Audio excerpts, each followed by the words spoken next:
Hello everyone at welcome po sa ating channel. This is Coach Jared. Good morning, good afternoon, good evening wherever you are in God's green earth.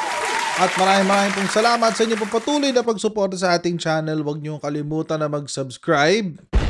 Ay, mali. Ito pala dapat.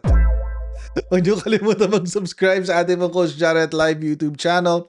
Paki-follow po tayo sa ating Facebook page at pakisuportahan na rin po yung ating second channel, yung Coach Jared Highlights, kung saan mapapanood nyo po ang replay ng ating radio program sa Radyo Pilipinas, 738, kasama ng mga kaibigan nating vloggers, ang The Big V every Saturday, 5 to 7 p.m.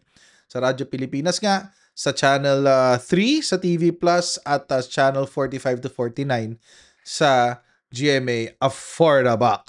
Ayan. Okay. So mga kababayan, ito po ang ating topic.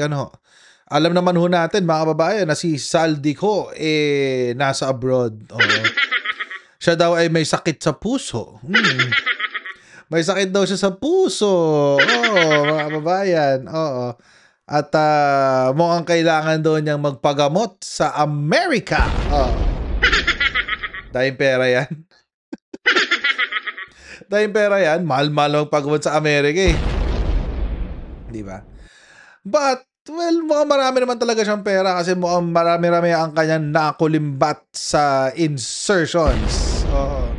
Sa kanyang pag-i-insert ng mga sa pagkakakulimbat niya sa mga in-insert niya sa national budget natin ngayong 2025 at 2024. Including 2023 pala. At dahil nga merong ganitong kalala na aligasyon laban kay Zaldico, isang magandang bagay ang nangyari. May isang magandang bagay na nangyari. Ano ang nangyari? Are na. House revokes travel clearance of Representative Zaldico. Ayan. Ayan na ang nangyari mga kababayan. Tinanggalan na siya ng clearance. Wala na yung clearance niya. So ngayon, kailangan na niyang bumalik ng Pilipinas. Dahil otherwise, siya ay makakasuhan sa Committee on Ethics. At tulad ng nangyari kay Representative Arnie Tevez, siya ho ay ma-expel kung hindi ho siya, kung pagbobotohan ng Kamara na siya ay expel. Which is hindi malabo mangyari. Bakit?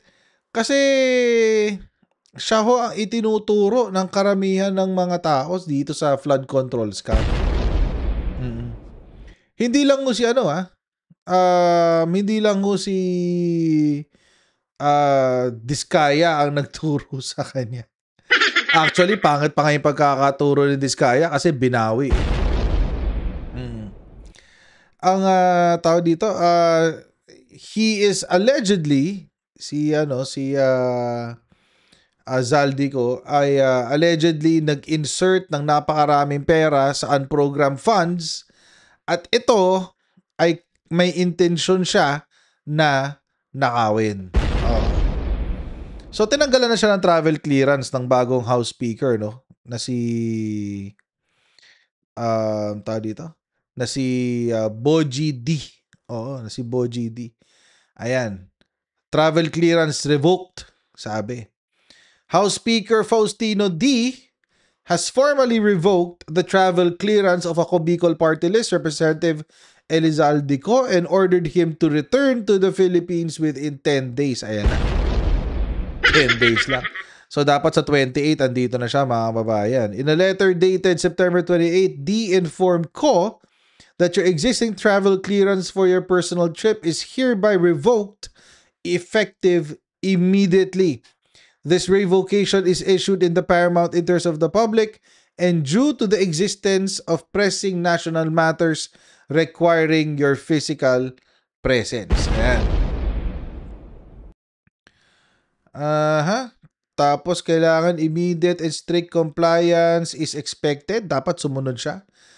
Tapos failure to comply within the prescribed period shall be construed as refusal to subject yourself to the lawful processes of the House of Representatives and may result in the initiation of appropriate disciplinary and legal actions. So in short mga kababayan, kapag hindi raw siya nakabalik within 10 days, siya daw ay pwedeng makasuhan. Oo. Hindi lang ho yun, may disciplinary actions pa.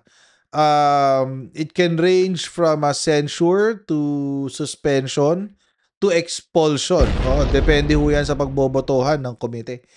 Pero hindi ho ako magtataka kung siya ho ay i-expel. Hindi ho ako magtataka. Bakit? Kasi mga kababayan, sa sobrang lala ng ginawa niya sa 2025 budget, silang dalawa ni Cheese Escudero. Baka nakakalimutan nyo. Dalawa ho sila ni Cheese Escudero dyan. Sinabi ho ni Congressman Puno nitong nakaraan na sa small committee, apat silang nandoon. Si Speaker Martin Romualdez, si Saldico, Grace Po, at Cheese Escudero. Ano nangyari? Si Speaker Martin Romualdez, he did not participate doon sa small committee. Si Senator Grace Po naman ay minando ni Cheese Escudero at parang siya ay hindi pinapapunta doon sa mga meeting. So, ang nangyari, ang ending, ang gumawa ng small committee ng budget ng buong Pilipinas ay si Zaldico at si Cheese Escudero. Ayan. So, wala na siyang travel clearance, no? Kailangan umuwi na siya ng Pilipinas very, very, very soon. Oh. Pero as usual, mga kababayan, si Sara Duterte ay merong suggestion na illegal. Oo. Siyempre, illegal na naman. What do we expect from a Duterte kundi anything but legal stuff? Oh, puro illegal ang maririnig natin sa mga Duterte kahit kanino ka makinig sa kanila. Oo. Ito sinabi ni Sara Duterte. Sara Duterte wants Romualdez detained at the house and Zaldico returned to the Philippines. Ito na. Oo. At paano daw i-return sa Pilipinas si Zaldico? Sa pamamagitan ng pagkikidnap. Kidnapin daw si Zaldico. Oo. Dito pa lang, 2 krimen na agad ang pwede mangyari. Kung i-detain si Romualdez ng walang due process at walang cause, anong tawag doon? Oo. Anong tawag doon? Ano ba? Serious illegal detention, mga kababayan, ang tawag doon. Serious illegal detention. Oo. Walang cause at matagal. Oh, if I'm not mistaken, 5 days yata. If it's more than 5 days, that is a serious illegal detention. So that's one crime. Pangalawang krimen is yung kay Zaldico naman na siya daw ay kidnapin. Ang stupid talaga ni Sara Duterte, no? It's either she's stupid or she just really fancies herself as a criminal. Baka iniisip na talaga, criminal ako. Baka ganun si Sara Duterte. Panoorin natin yung balita, mga kababayan. Magandang gabi po, Luzon, Visayas at Mindanao. Agad na pinababalik ng bansa si Ako Bicol Party List Representative Zaldico para magpaliwanag sa kanyang pagkakadawit sa maanumalyang flood control project. Binawi ni House Speaker Faustino D. III ang kanyang travel clearance at binigyan si Ko ng 10 araw para bumalik ng Pilipinas. Nasa Amerika ngayon si Ko para umano magpagamot, pero sabi ng House Speaker, urgent o kailangan na agad tugunan ang mga issue. Nakatutok si Darlene Kai. Unti-unti nang nagkakalinaw kung paanong napaikutan at binali ang sistema kaya nagkaroon ng mga maanumalyang flood control projects na ang iba ay ghost projects pa. Pero isa sa mga hinihintay ang pahayag ni Ako Bicol Party List Representative Zaldico, ang itinuturong pasimuno umano ng mga insertion sa budget para mapondohan ang mga nasabing proyekto. Mula kasi nang pumutok ang issue, nasa Amerika na raw siya para magpagamot at walang makapagsabi kung kailan babalik. I understand he is nasa United States siya for medical treatment with appropriate travel documents. Pero sa hindi pwedeng ganon. Alatebes ang drama. Oo. Hindi pwedeng gano'n na kapag may ginagawa kayong krimen, nagkakasakit kayong bigla. Oo. Parang si Rodrigo Duterte lang, palibhasa. Magkakaroon na siya ng confirmation of charges. Ano nangyari? All of a sudden, bigla naging mentally unfit. Hindi raw siya fit to stand trial. Oh, my goodness. Kapag litisan, nagkakasakit kayong lahat eh. Pag kurakutan, ang bibilis ng mga kamay nyo, kayo, Rodrigo Duterte, Sara Duterte, Saldico, pare-pareho kayo eh. Pag nakawan ng pera, ang bibilis ng mga kamay, pero kapag litisan na, kapag haharap na sa accountability, ang mabagal, nagkakasakit. Kanyang unang utos mula ng maluklok sa pwesto, binawi ng bagong upong House Speaker na si Bogie D ang travel clearance ni Ko.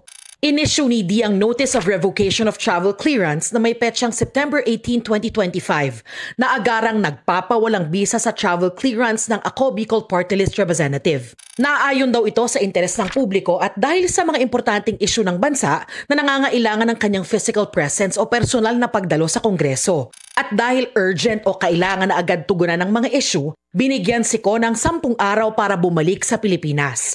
Kung hindi, maaari siyang patawan ng disciplinary action o gawa ng iba pang legal na hakbang. Hindi pa nagpapakita rito sa Yung mga pwedeng penalties dyan, mga babayan, usually, tatlo na naman yan eh.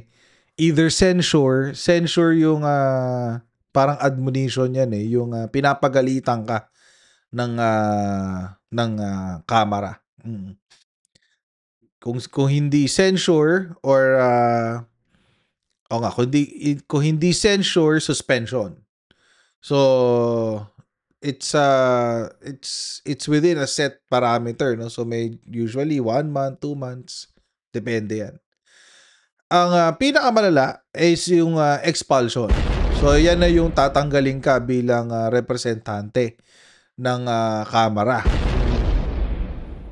So, depende sa kung ano yung igagalaw ni Zaldico, pwede siyang ma-censure, pwede siyang ma-suspend, at pwede rin siyang matanggal, ma-kick out. Ako, mas pabor ako doon sa kick out, guys. Sana tanggalin na si Zaldico. Action o gawa ng iba pang legal na hakbang. Hindi pa nagpapakita rito sa batasan si Representative Zaldico mula nang magbukas ang 20th Congress noong July 28. Nasa Amerika raw siya para sa medical leave kaugnay ng kanyang heart ailment o sakit sa puso. Si Ko ang dating chairman ng makapangyarihang House Appropriations Committee na pangunahing bumabalangkas sa budget. Inaakusahan siya ni Representative Toby Tiangco na nasa likod umano ng mahigit 13 billion pesos na insertion sa 2025 national budget. Binanggit din si Ko sa affidavit ng mag-asawa. Grabe, no? 13 billion, no? 13 billion na insertion kay Zaldico. Halos pareho ng sa Bulacan. halos pareho ng sa Bulacan, guys, eh. Kasi yung sa Bulacan around 12 billion eh. Pero tapos kay Zaldico nadagdagan ng 1.8 billion. Nagpabutal pa tong hayop na to. Sa 2025 national budget. Binanggit din si Ko sa affidavit ng mag-asawang contractor na Curly at Sara Diskaya na pagdadalhan daw ng perang kinubra umano na mga kawani ng DPWH. Itinanggi na noon ni Ko ang mga paratang na ito. Isa rin si Ko sa nagtatag ng kumpanyang SunWest Inc., isa sa top 15 contractor na nakakorner ng mga flood control projects mula 2022 hanggang 2025. Nauna nang sinabi ni Ko na nag-divest na siya ng investment sa SunWest mula nang maging mambabatas noong 2019. Sabi ni Deputy Speaker Paulo Ortega kung hindi kaya ni Ko na bumalik sa Pilipinas dahil sa kanyang kalusugan, may iba namang paraan para sagutin ang issue.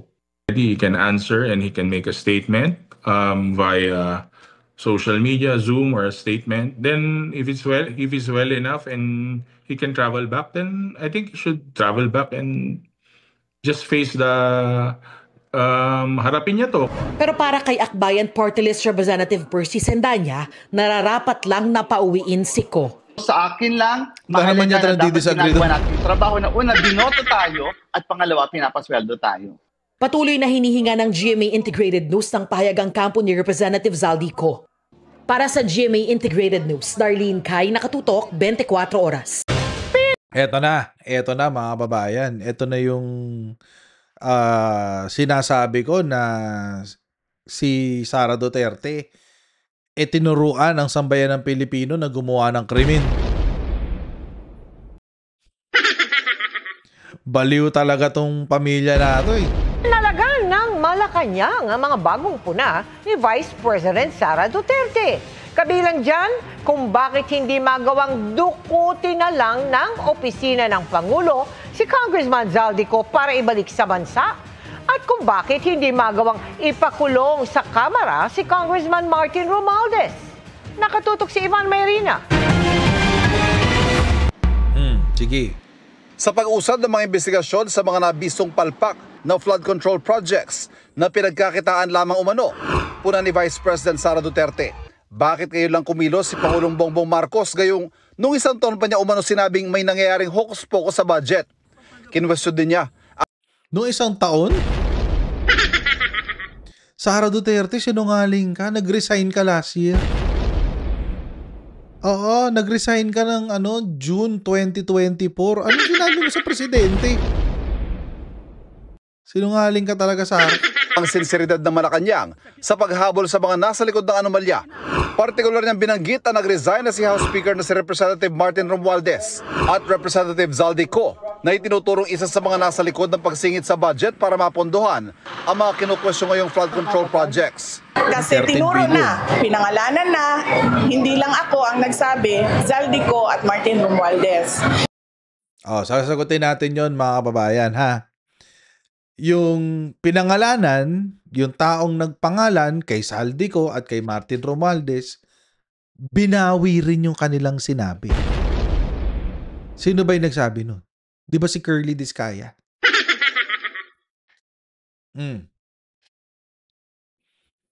Wala na. Binawi na kung ano yung testimonya niya nung una. So ano ngayon panghahawakan mo, Sara? Hangin. Kapit ka sa hangin.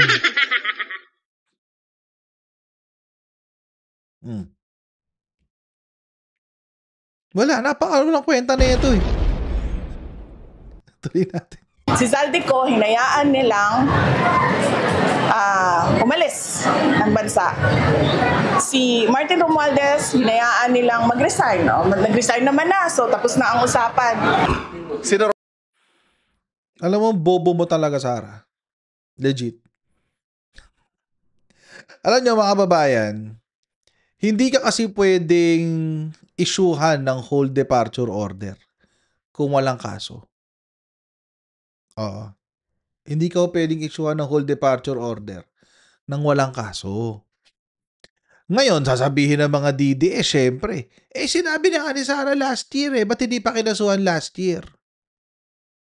Ang tanong, mga kababayan, ganito. Bakit hindi si Sara Duterte ang nag-file ng kaso? Alam na pala niya last year pa Ba't di siya nag-file ng kaso? Ba't nagngangangak siya ngayon? Sinasabi niya, bakit pinayagan umalis? Bla bla bla bla bla bla. May may katiwalian yan. Bla bla bla bla bla bla. Ba't hindi mo hinabla noon? Para nang nakapag-file ng whole departure order sa Bureau of Immigrations. Di ba, Sara Duterte? Kaso hindi mo maiisip yan kasi boba ka. Nilang mag-resign. Nag-resign naman na, so tapos na ang usapan. Sina Romualdez at Coy pinangalanan ng mag-asawang contractor na Curly at Sara Discaya sa pagdinig sa Senado. Itinanggi na ni Romualdez ang alegasyon habang nasa ibang bansa naman si Co. Ang Office of the President, involved sila sa kidnapping ni dating Pangulong Rodrigo Duterte. Bakit ngayon, nang wala si Zaldico at aalis si Martin Romualdez, hindi man aalis? Chismosa. lang nila magawa na kidnapin si Zaldico doon sa Amerika at ibalik dito sa atin sa Pilipinas. At hindi man lang nila magawa na ikulong si Martin Romualdez dyan sa detention unit ng House of Representatives. Wala. Dahil wala silang sinseridad. Pinapakita lang nila sa mga tao na kunwari meron silang ginagawa. Balikan natin yung sinasabi niya. Sabi ni Sara Duterte, nila sa mga tao. Sabi ni Sara Duterte, bakit daw hindi na lang daw ipakidnap si Zaldico sa Amerika? Simple-simple lang naman ang sagot dyan, Sara Duterte. Abogado ka naman eh. Bakit kaya? Kasi illegal yun. Meron hong legal na paraan. Meron ho mga kababayan na legal na paraan para mapauwi dito si Saldico. Oho, ano ang tawag doon? Extradition. May extradition treaty ho tayo sa Amerika. So kung crime of plunder ay punishable sa Amerika in the same way it is punishable in the Philippines, di pwede siyang ipa-extradite. Number 1. Number 2, doon naman sa detention ni Martin Romualdez, uulitin ko lang yung tanong na sinabi ko kanina. Kung meron ka palang alam na korupsyon, meron kang ebidensya, bakit hindi ka nag-file ng kaso? Di kung nag-file ka ng kaso ngayon, hindi lang nakadetain sa Kamara de Representantes si Martin Romualdez, nakadetain siya sa piitan mismo. Sa BJMP siya ikukulong sa City Jail. Ba't di ka naghabla? Ano ibig sabihin nun? Ibig sabihin nun, kaya hindi niya masasagot talaga yung tanong na yun. Alam niyo kung bakit? Kasi chismis lang to eh. At saka alam naman niyang mali yan. Itong si Sara, ginagaya niya yung style ng tatay niya na na dinadaan sa angas-angas kunyari, pero boba naman, wala naman alam. Illegal kasi yun. Hindi ka pwede mangidnap. Hindi ka pwede basta-basta magpakulong. Kidnapping is a felony. Oo, punishable yan ng Revised Penal Code. Hindi lang yun. Serious illegal detention is also a felony. Oo, punishable yan ng Revised Penal Code din. So, natuturoan pa yung taong bayan na maging kriminal tulad nyo? Dapat talaga sa'yo, nilalamon ng lupa. Na kunwari, meron silang ginagawa. Agad pinalaga ng Malacanang hirit na yan, sabay buwelta sa bise. At ang payo niya is pakidnap si Saldico.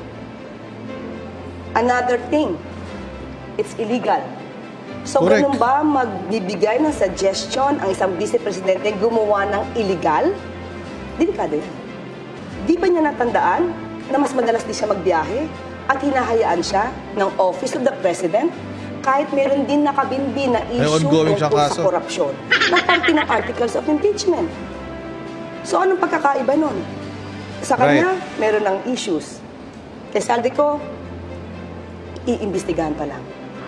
At kung nababagalan daw ang bise sa pag-usad ng investigasyon, unang-una, dapat hindi maging mapagpanggap at hindi dapat nagmamalinis. Tandaan natin ang Pangulo, siya ang nagsimula ng pag-iimbestiga na ito. Mabagal dahil inaalam ng Pangulo kung ano ang katotohanan. Hindi tulad ng mga nakaraang administrasyon, kailangan ituro lang, yun, patay agad. Hindi ganun ang Pangulo. Para sa GMA Integrated. Nasopla si Sara dun. Dinurog ka na naman ni Yusek Castro. Sara Duterte. Oo, ang boba kasi ni Sara. Unang-una, abogado siya. Dapat hindi siya nagre-recommenda ng mga ganun-ganun. Supreme Court, baka naman, pwede nyo na pagalawin yung disbarment ni Sara Duterte. So, unang-una, abogada siya. Kahiya-hiya siya sa pagiging abogada niya. Oo, number 1. Number 2, mga kababayan, kinakterize ni Sara Duterte ang gobyerno na kinidnap yung tatay niya. Hindi ho kinidnap yung tatay niya, mga kababayan. Ang tatay ho niya ay may warrant of arrest galing sa ICC. Ito yan. No? Yan. Yan yung warrant of arrest. Issues a warrant of arrest for Rodrigo Roa Duterte. O yan, no? ICC yan. O. Pre-trial chamber. May warrant of arrest. Parang kailan pa naging kidnapping ang may warrant of arrest? Diba? Alam nyo, mga kababayan, ito ho ang napakalayong pagkakaiba ni Presidente Bongbong Marcos at ni Sara Duterte. Si PBBM nag-iisip at ginagamit niyang basihan ang rule of law sa kanyang mga desisyon. Kay Sara Duterte, walang rule of law. Oo. Kay Sara Duterte, kung anong trip niya, yun ang mangyayari. Imagine, mga kababayan, kung meron tayong ganyang klaseng presidente tulad ni Sara Duterte.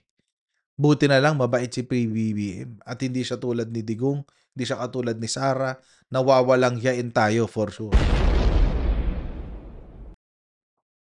Bawalang yain tayo niyang mga yan. Actually, winawalang yan na nga tayo ng mga Duterte. Buong Pilipinas, winawalang yan nila. So mga kababayan, bago tayong tumulad kay Sara Duterte. Bago tayong tumulad sa kung paano siya mag-isip, kung paano siya Diyos ko, criminal na criminal talaga. Criminal minds. Oh, nakakadiri. Dapat to si Sara Duterte, minsan talaga tinutuktukan no? Para mamulat-mulat sa katotohanan na hindi sila Diyos-Diyusan, na mga Diyos-Diyusan lang sila, hindi sila immune sa mga batikos, hindi sila immune sa pagkakapahiya. Oo, at most especially hindi sila immune sa kabobohan na palagi nilang sinasabi. So mga babae, hanggang dito lang po muna tayo sa video na ito. God bless everyone and see you in our next video.